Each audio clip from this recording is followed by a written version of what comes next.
Hello, everyone, and good evening. Thank you for tuning in to another live with the Army Reenlistment team. As you guys have been noticing, we have been getting larger and expanding our platform. So for this evening, we brought on some important guests. If you followed our Facebook page or our actual website on armyreenlistment.com, you will notice that we have a page that's dedicated specifically to special assignments that are available for you outside of your current MOS. So we've been trying to figure out what can we do to put out some very helpful content to you guys that we figured you may not have access to, or just things that you're very interested in. So we thought that why don't we just expand and start bringing on personnel from these special assignments. So with that being said, tonight we have some special guests. We have Staff Sergeant Katrina Ruby, and we have Staff Sergeant Shields. She and he will be representing for the Old Guard. Also tonight, we have brought to you our Senior Career Counselor for the SFAB. So we are going to get started, and we're going to start off kicking the show off with the SFAB. So Master Sergeant Basaji, welcome to the show. Can you see there? Hey everyone. No, you guys have me on mute. How you doing? Good. So Sanji, so by the way, audience, if you didn't know this, Master Sergeant Basaji is my actual current boss. He is my command career counselor. So if you see me get a little casual, he's my boss. So excuse me there. But Sanji, if you could tell us a little bit about yourself. Well, first, it's an honor to be on here. Anytime to talk about the retention program, talk about your command is always an honor. And so I will definitely say on behalf of our Commanding General, General Jackson, and Command Sergeant Major Tico, it's an honor to be on here to talk about the SFAB and the SFAB. I'm Master Sergeant Basaji. I've been in the Army over 22 years. It seemed like a long time. But I've been to various assignments as far as overseas to Germany, Korea, for Stewart, for Bragg, which I'm currently at. I've been in the field for over 10 years already, so time do go by a little fast. And I'm currently, like you said, I'm the Command Career Counselor at the SFAC, the Security Force Assistance Command.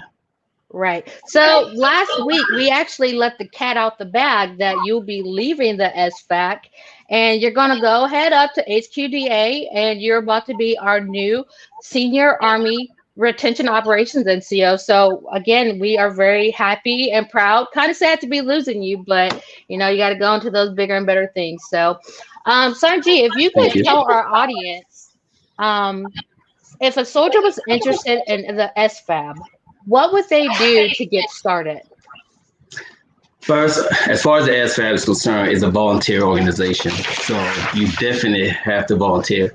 And we made it very, very easy. We actually have a whole recruiting team dedicated specifically for this. And they travel around and they talk about this a lot and do different various briefings.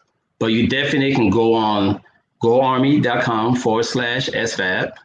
And we have everything step by step. There's only 2 forms you actually need.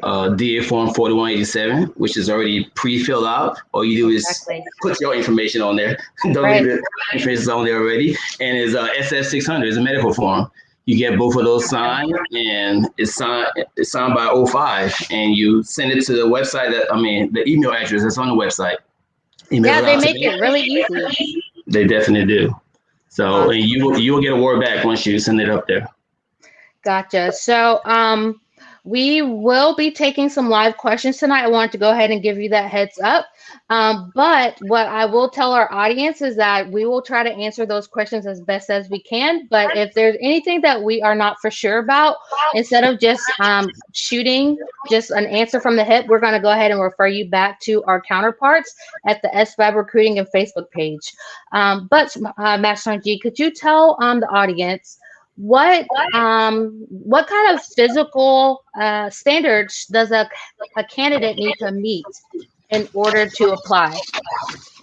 Definitely. When you get selected, as far as when you go to the assessment and selection, which is a 3-day assessment selection, they currently still do the APFT, and you have to score 70 in each event, so a total of 240 plus, of course, and that's definite one of the requirements.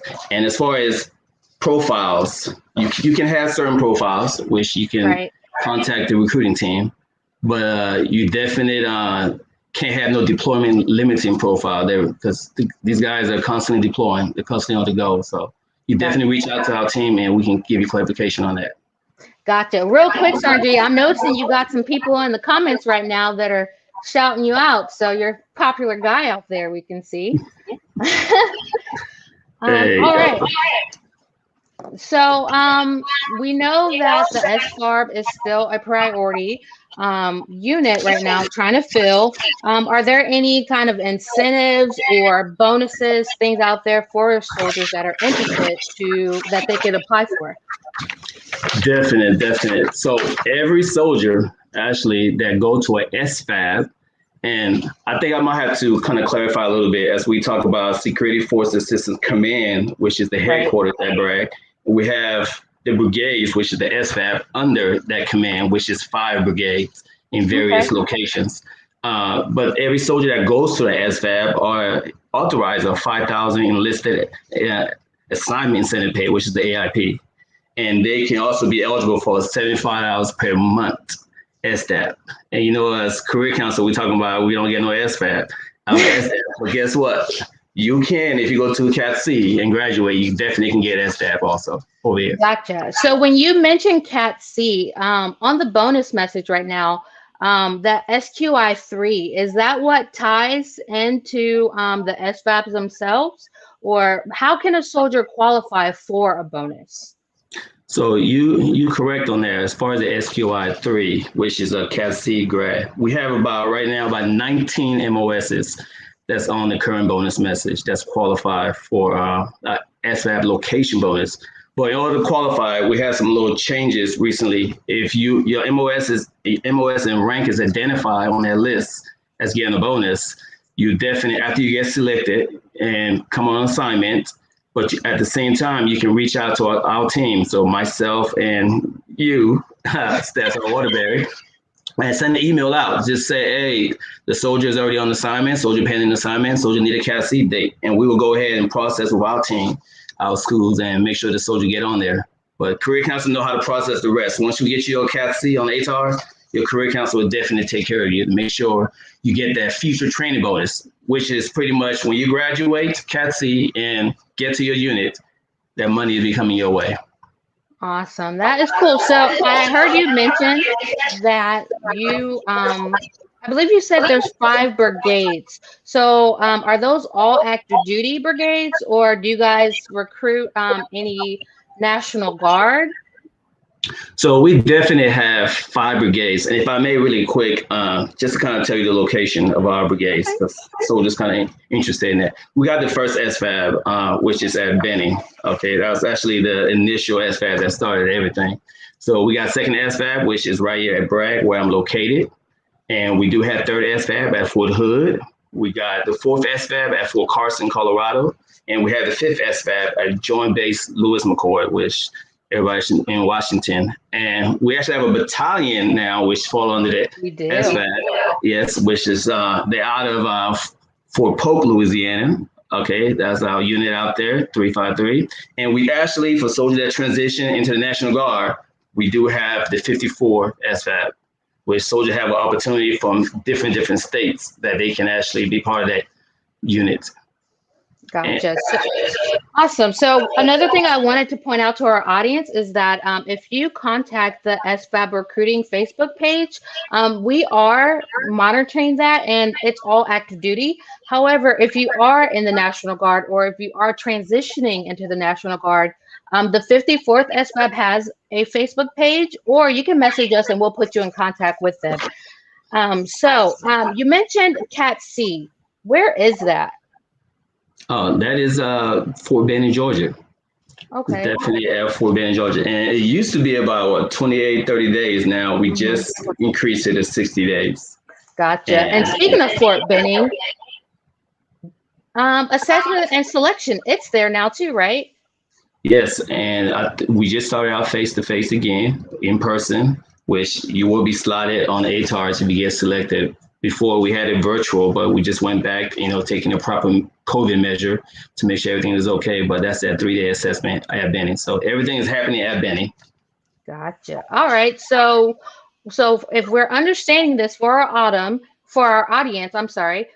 So you're going to go to the Go Army website and you're going to get the packet. You're going to fill it out, get an email to other recruiters.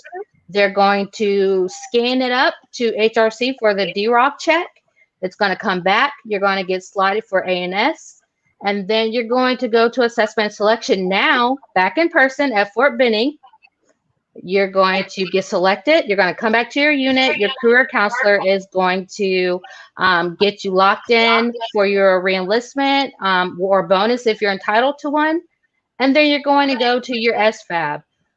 So how much time is required for the SFAB? So if you're going to reenlist for the SFAB, how much time do you need to have remaining on your contract? You definitely need to have 36 months from your reporting date to the unit. From the report date, okay. Yes, okay. So 36 months total time, because you will be spending 36 months yet, which is your service remaining requirement. Gotcha. So how would, I know right now we are all career counselors on here, so how would another career counselor who's interested in joining the SFAB, how would they get assigned to the team? So in fact, we just had somebody just came onto our team. So a career counselor is just like every other soldier, of course. If we have a vacancy, we definitely have to fill out that 4187 and the SF 600. But I always definitely say before you start as a career counselor, reach out to the command career counselor and the ops team out there and say, hey, is there a future vacancy out there? And we'll definitely walk you through. But you will go through the exact same process like any other soldier. As for you'll get that direct hire, but you still go through assessment. You just don't have to go through CAT-C, which is usually up to your brigades. If your brigade command team wants you to go through, because they want a lot of people to go through, you get to go through. And the bonus is you get an SFAB pay if you go ahead and graduate CAT-C, but you have to go through an assessment and selection. Gotcha. So, I mean, oh, that's awesome. So just to shout out the team, I do want to say hello because I can see that we have some of our actual SFAB career counselors on here tonight. So that's really it, Matt Starn. So if you have any closing remarks you want to say to our audience tonight, we'll close you out like that. I would definitely say, I guess everybody think about the SFAB all the time, man. What is the SFAB? What is the SFAB? So definitely we are not special forces. I would definitely say that. Okay. So we are designed specifically to work with our partner nations' conventional forces, which allows our special forces to focus on their primary mission. As the same thing for the BCTs to focus on readiness, we also take over and help out the combatant commanders and do other missions out there. So that's all. Awesome. Well, thank you so much, Master Arnezi, for being on the show tonight. We really appreciate you taking the time. Real quick, we have a question for you from Chris Nerve. He wanted to know, are there any follow-on interviews for an SFAB selection? So if I'm hearing you correct, you said follow-on interviews. After you get selected from ANS, there's no follow-on interview. If you get hired, as far as a careers counselor is concerned, you get hired. But even as a soldier, upon getting selected and having the assignment, no, you're on the team, and there's follow-on training that you may have to go through, incurring in order to be part of that force package that you're going to be on. Right. So maybe he was thinking because when we were doing this virtual, there were a set of interviews that the soldiers were having to do. But now that we're back live, there's no more interviews like that. So it's assessment selection, and you get your answer right there at the end on the last day. So and definitely at assessment and selection, if you do not get selected, that's something I can also talk about. You do have a chance to come back 6 months later and try again, and it will give you a one-on-one and let you know why you did not get selected. That's pretty cool because I know there's some programs out there that they won't select you, but they may not tell you why not. So that's awesome. All right. Well, Master Arn, we will have you come back on here shortly. Oh, we got another one. Sarn Block, you got questions for him?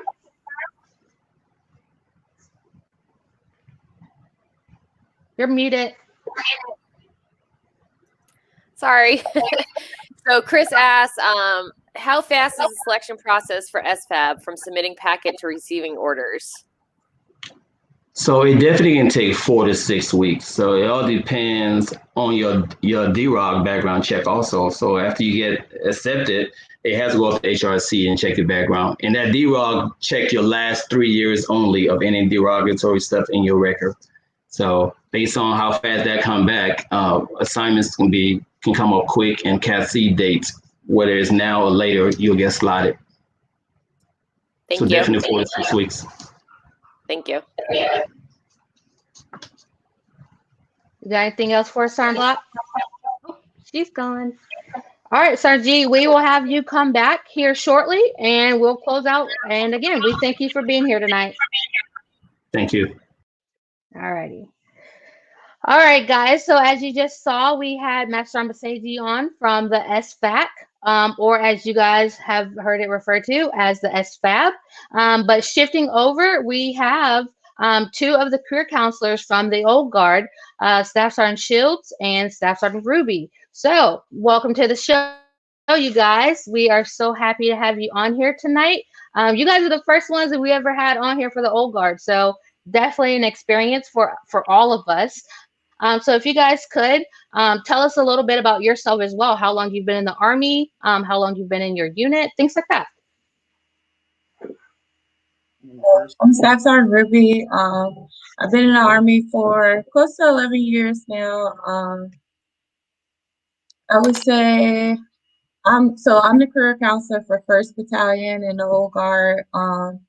We have some of the, I would say we have like some specialty platoons, not as much as 4th Battalion. They're extra special, but we have Caisson platoon. We also have the PSB, the Presidential Salute Battery.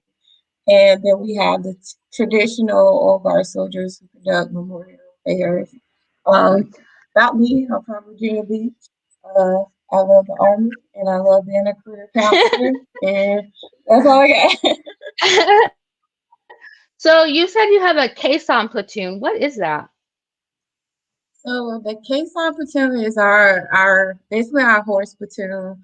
They are the guys that go out. You always see them. I posted a lot on my page, but when there is a fallen soldier, they're the ones that escort the horses out, and it depends on like the rank of the individual that passed, but they work from sun up to sundown the ceremony, just basically escorting caskets on the horse carriage. And they work all day, every day. They take care of those horses like they take care of their children. So it's an honor, and they also get awarded the horsemanship badge if they complete a certain amount of hours of support for memorial. Gotcha. Okay, so Sergeant Shields, Sergeant Ruby said that you have some pretty cool positions in your battalion too. What do you have going on over there? Yeah, so I'm Staff Sergeant Shields. I'm the career counselor for 4th Battalion. I've been in the Army for probably about 9 years, a little over 9 years now. This is my second place I've been stationed as a career counselor. So I'm in the 4th Battalion, which, like Sergeant Ruby said, is the Hollywood Battalion. So we say it's the when you think about the Old Guard, those are the soldiers you think about. Those are the soldiers that you see in the big main stages around the world, either in DC or at the football game at halftime. These are the soldiers that you see. So I got a little bit of everything in my battalion, from the Continental Color Guard to the Tomb of the Unknown Soldier. I got fire and drum corps and the band and things like that when it comes to the Old Guard. I really like what I do in the Old Guard. I like being a career counselor there. I'm a career counselor in the Old Guard.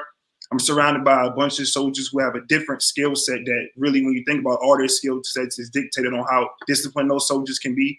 So I don't want people to think, oh, I'm 11 Bravo, because that's like our main MOS that we have in the Old Guard, that I can come here to take a knee. I wouldn't say you come here to take a knee. I come here to get a different side of the Army, because it's not all about shoot, moving, and communicating. As 11 Bravo, you can take a knee, come to the Old Guard, but when you get here, you're going to have to be as much disciplined as you were when you're in a regular 11 Bravo field, because you do missions and things like that. And every day, like Sergeant Ruby says, they work all day, every day, depending on which team that you are on.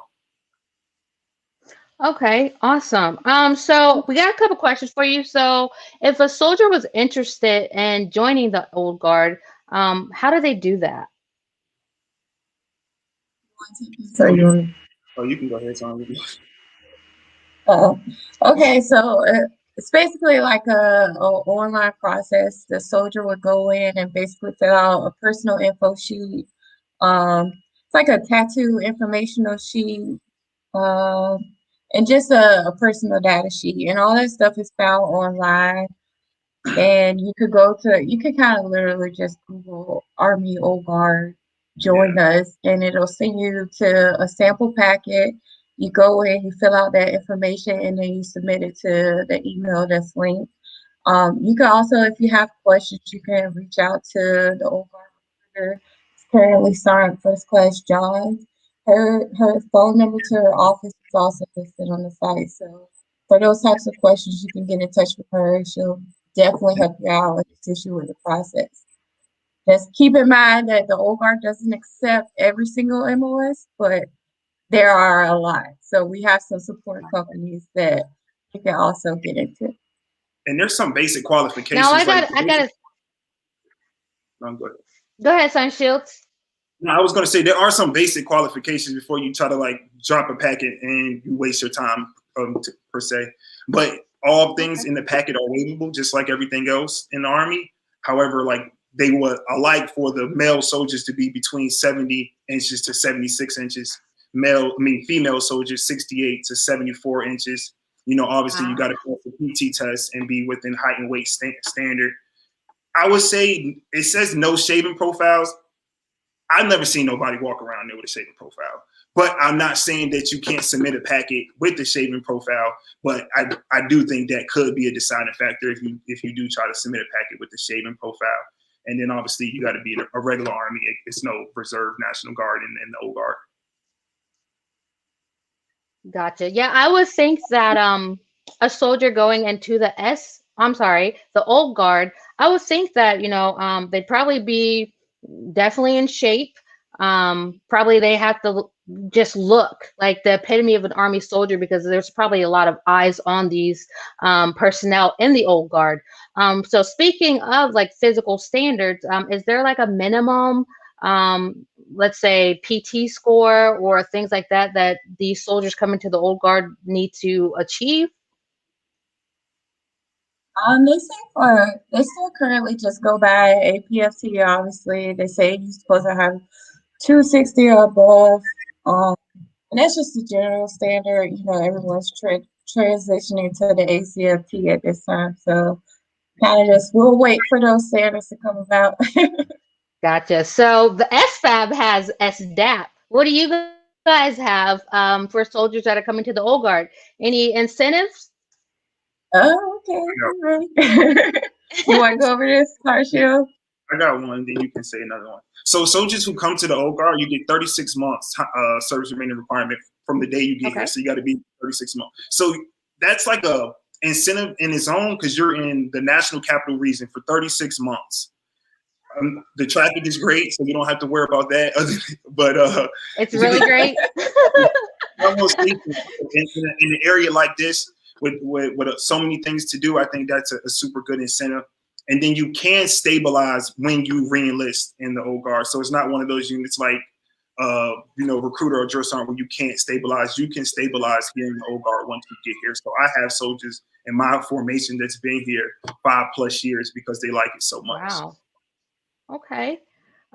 So if a soldier was to stabilize though, do you think that because let's say for example an 11 Bravo, if you have an 11 Bravo there for like 3 to 5 years, are they getting any MOS training in between? So are they still able to go to their ALC or their SLC, things like that?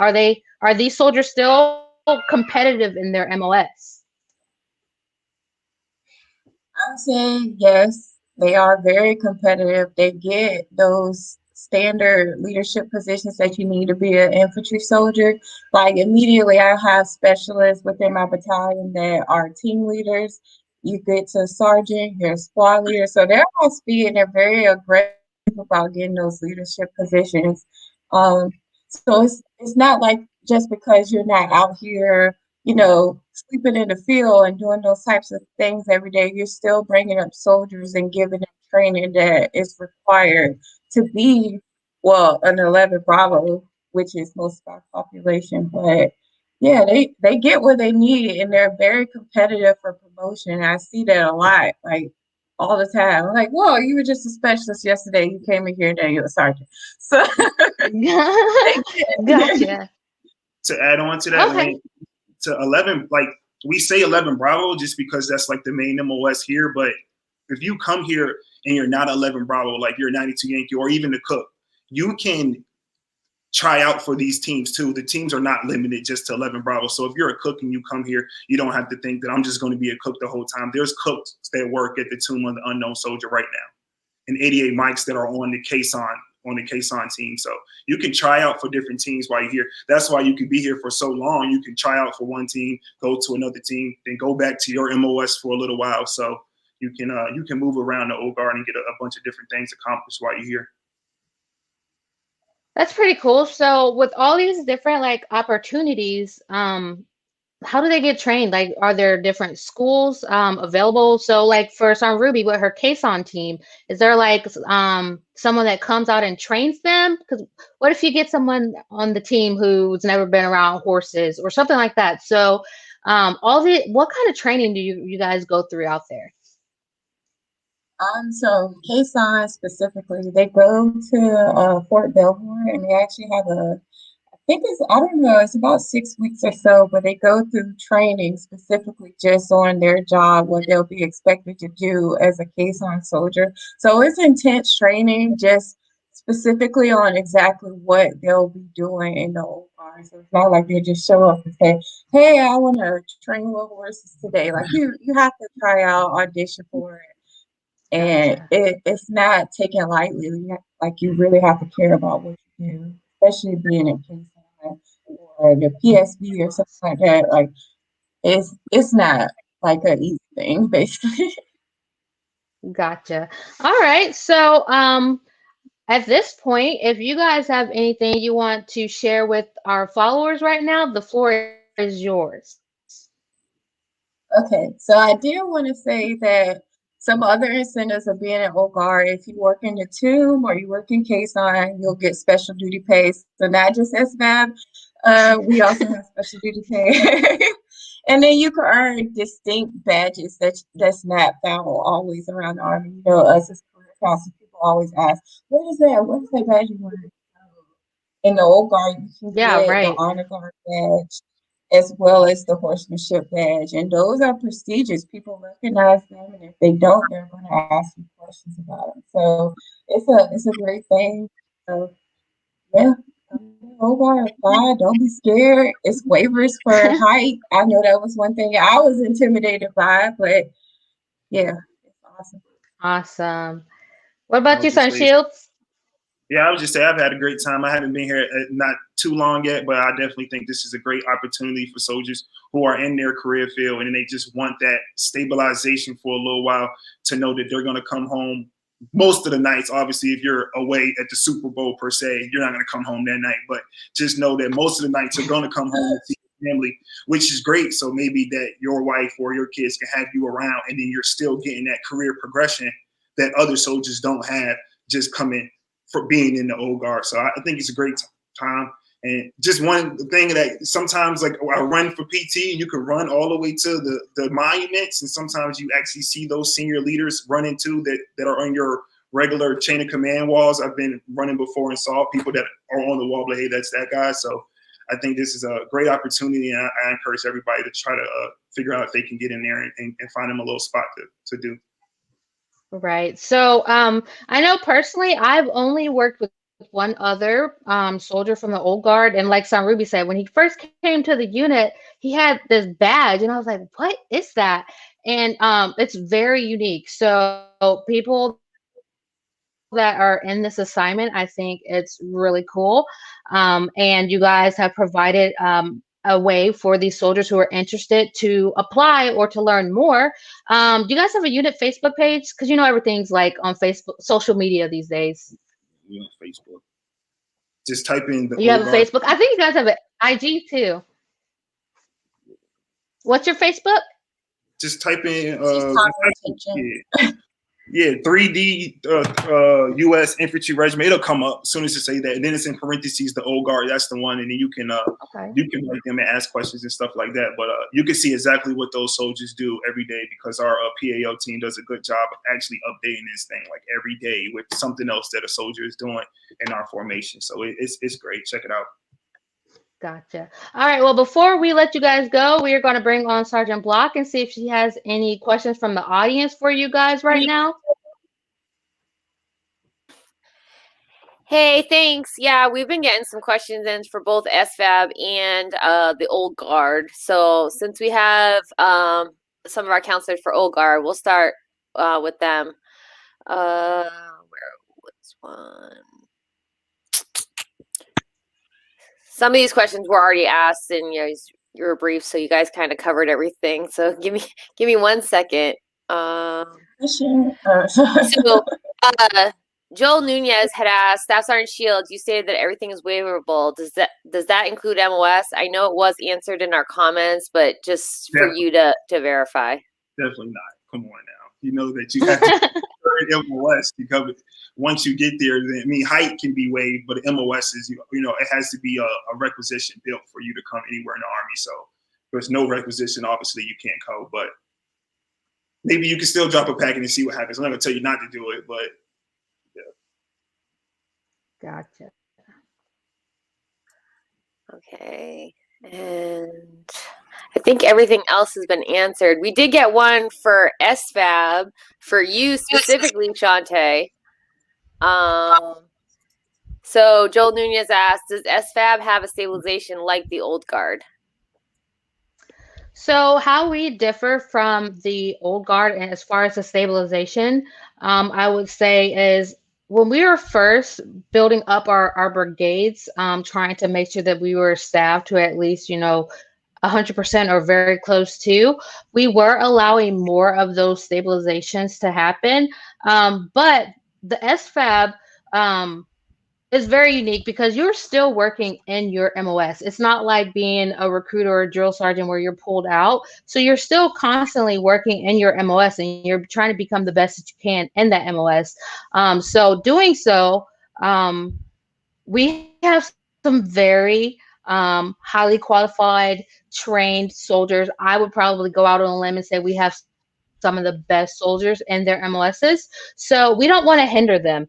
So having someone who's already served those 3 years in the SFAB, if it's going to hinder them to stay longer than those 3 years, then that's not what we're going to do. So we're going to work with the soldier and their command. We're going to figure out what is going to benefit them the most, and then we'll go from there. Sergeant, you got anything to add on to that?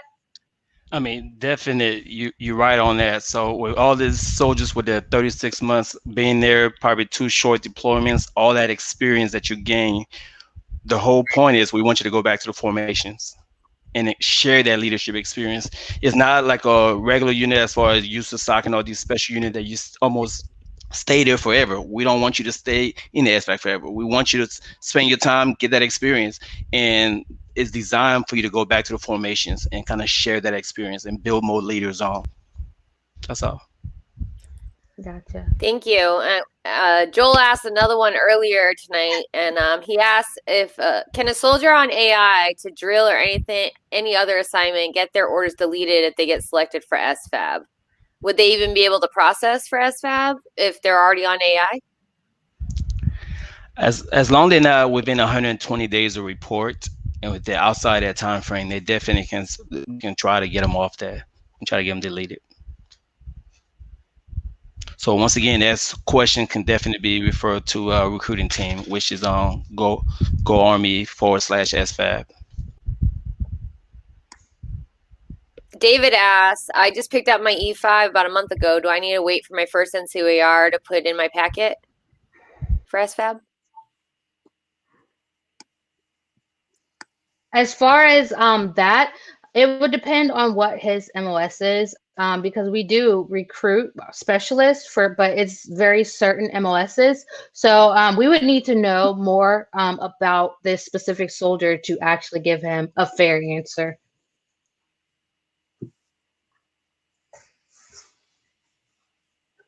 And then Nicholas asked for the old guard. For the old guard, what are the perks? I'm currently a drill sergeant, have served in the UNC Honor Guard before as BMM, but the height was waived. I don't.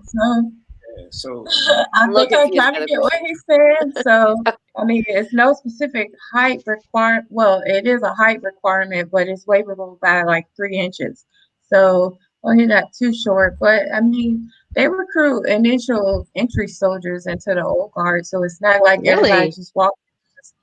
Yeah. So they come straight from the AIT into the old guard. Strange, but yeah. Everybody's not as tall as Sergeant Shields. Like 6'7". They come from basic training. They thought they were gonna go be 11 Bravo at Hawaii, but they ended up holding the flag in formation for the honor guard. So you can come straight from basic training AIT. But do those guys have to volunteer?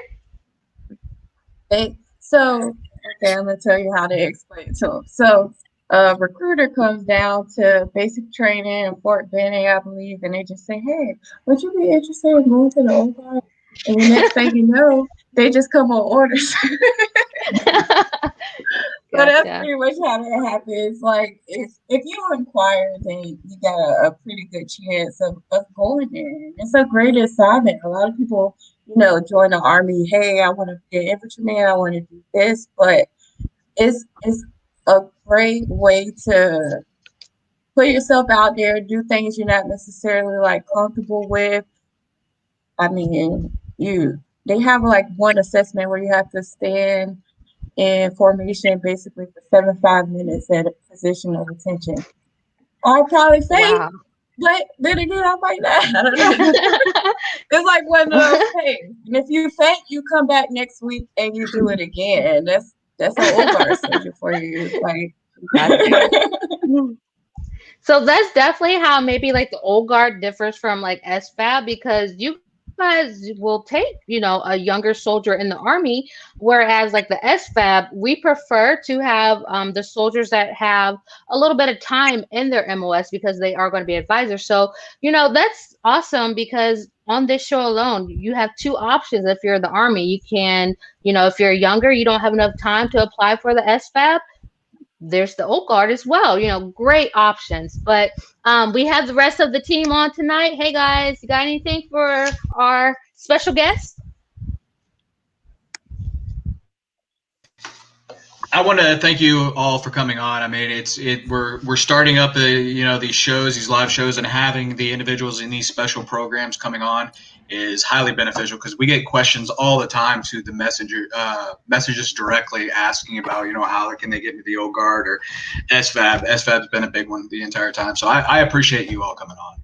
Good to have you guys here. Yeah, definitely. Really appreciate you guys coming on. It was great information. Obviously, we got a lot of interaction in the chat.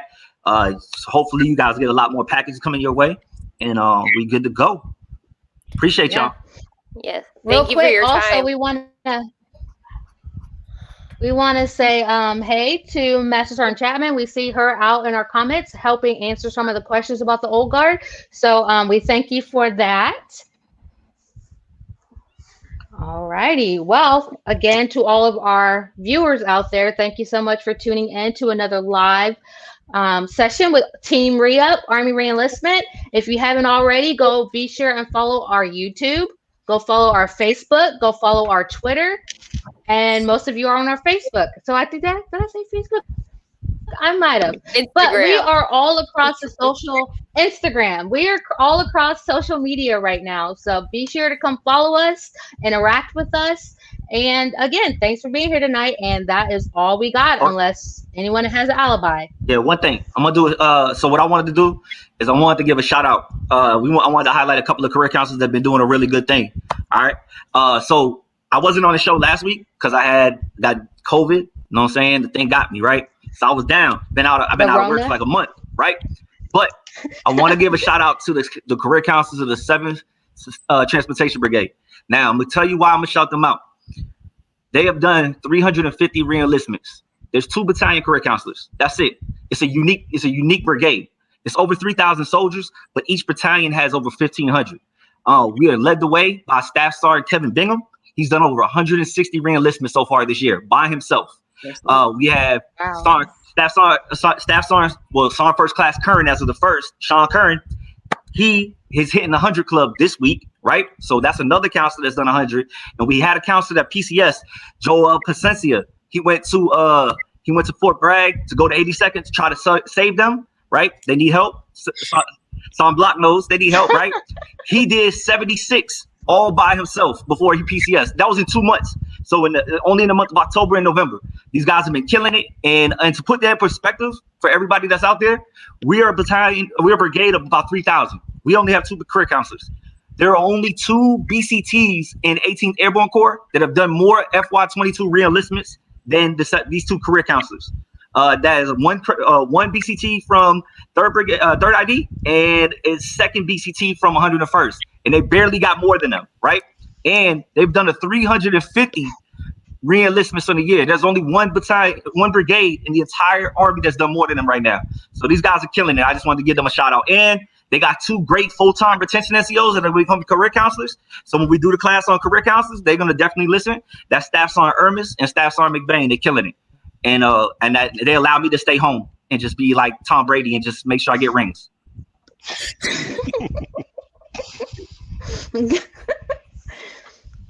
Awesome. Well, anybody else got anything around the horn before we hop off?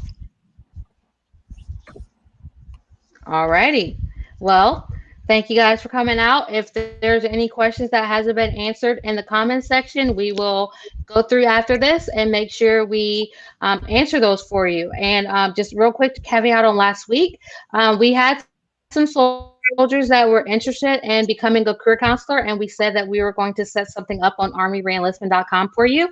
I just want to follow up that we are working on that for you, and you will see a new page for how to become a career counselor very soon. So thank you guys again for tuning in, and that is all from us tonight. We'll see you next week.